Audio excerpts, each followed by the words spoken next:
two women have lost their Court of Appeal challenge against the government over controversial changes to the state pension age. Nearly 4 million women born in the 1950s have been affected by pension age equalisation reforms, which raised the state pension age from 60 to 66. The court found that the reforms did not amount to unlawful discrimination under EU or human rights laws.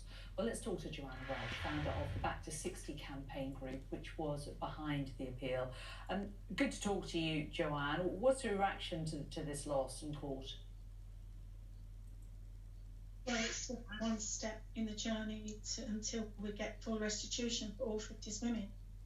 The discrimination here has given birth to a women's movement, the size of which is half the population of the country. Because what we've done, we've created a CEDAW People's Tribunal where we're going to be looking at discrimination against women over even a 40-year period when CEDAW was ratified in this country. It's unacceptable the way women are being treated. There's a misogynistic, unconscionable culture in Parliament, which many people will talk about. Even the Special Rapporteur for Extreme Poverty, Professor Alston, he identified it in his report. And many MPs, women MPs, talk about how they're treated. So the judges said in their ruling that even if it was discriminatory on the matter of age, that even so it could be justified by the facts. The government has to try and balance the amount that it's spending on pensions, and that it had to be done somehow, and that they said it was justified. No, absolutely not. 9.8 million men were each given 5 years free national insurance contributions to enable them to retire at 60, which is 5 years early for them.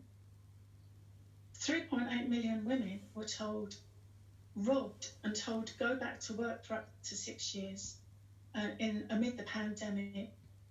How can that not be discrimination? I mean, anybody, you don't have to be legally minded to understand that 9.8 million men have that benefit, whilst 3.8 million women turned into slaves. I'm sorry, we challenge that. Those thoughts that you're expressing there on behalf of others. No, we don't agree with it. And Boris said back at the last general election, he was going to sort this out with new vigour and fresh eyes, and it was gone on too long. Well, he's the Prime Minister. He can pick up the phone now, sort out a temporary special measure, trigger it by a statutory instrument, take it through Parliament and sort out the remedy. There's a voting bloc now of half the country of women and girls who are going to, they're signing up to our CEDAWpt.com website in droves after what's happened today. We're going to be looking at discrimination over the last 40 years since CEDAW was ratified, so that what's happened to 50s women and all types of discrimination against all types of, intersectionality will never happen again. Basically, it's never going to be able to happen again. One of the points I understand in the case was that the women weren't given enough notice, but the judge just said that they were given adequate notice, that this was a government decision that was made 25 years ago. So the women who were going to be affected were given that window to plan for their financial future. What do you make of that ruling by the judges?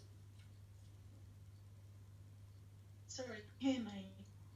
Yes, we can hear you fine, Joanne. I'm just wondering what you're making of the notice period.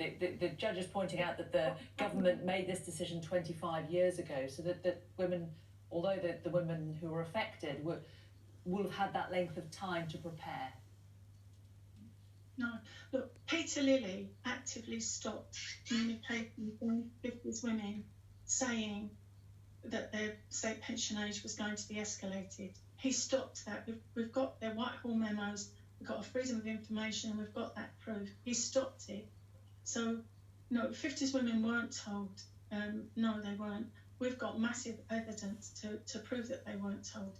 And even if they were told, you can't change a social contract at the 11th hour, having told women a fact that was woven into the fabric of society, that they would get their state pension at 60. 9.8 million men were given 5 years free national insurance contributions to retire at 60, whilst 3.8 million women were sent back to work.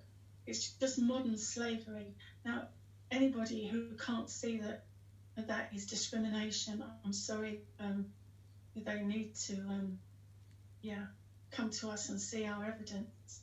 Even the House of Parliament and the House of Commons have said about British women are grotesquely disadvantaged by the state pension age escalation. Boris and Keir have called out the injustice, and the DWP is using taxpayers' money with the Treasury Devil and his team of 13 to defend the indefensible in court. And we have to crowdfund. I mean, this is an atrocity. This is absolute atrocity. Joanne Welch from the Back to 60 campaign.